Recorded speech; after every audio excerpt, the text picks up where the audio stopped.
শক্তিশালী একজন নবী ছিল। উনি মালাকুল মাউতকে বলেছিলেন, মালাকুল মাউত, আমার মৃত্যুর সামান্য কিছু আগে আমারে বইলো, আমার একটা কাজ আছে। মালাকুল মাউত মৃত্যুর কিছু সময় আগে এসে বলল, সুলাইমান, সময় শেষ, অল্প কিছু সময় বাকি, কি করবেন করেন।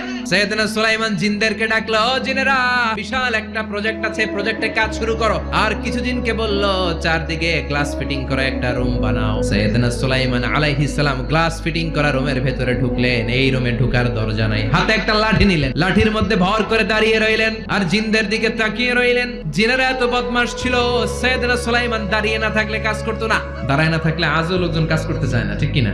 সুলাইমান আলাইহিস সালাম লাঠির মধ্যে ভর দিয়ে দাঁড়িয়ে রইলেন আর বললেন, কাজ করো। জিনেরাও কাজ শুরু করলো। ওদিকে মালাকুল মাউত এসে বলল, সুলাইমান, সময় তো শেষ। সুলাইমান বলে, সমস্যা নাই, রূহ কবজ করো। মালাকুল মাউত ওইভাবে লাঠিতে ভর দেওয়া অবস্থায়, দাঁড়ানো অবস্থায় সাইয়েদনা সুলাইমান আলাইহিস সালামের রূহ কবজ করে নিলেন। উনি এমন ভাবে দাঁড়িয়েছেন, রূহ চলে গেল, লাশ হয়ে দাঁড়িয়ে রইলেন।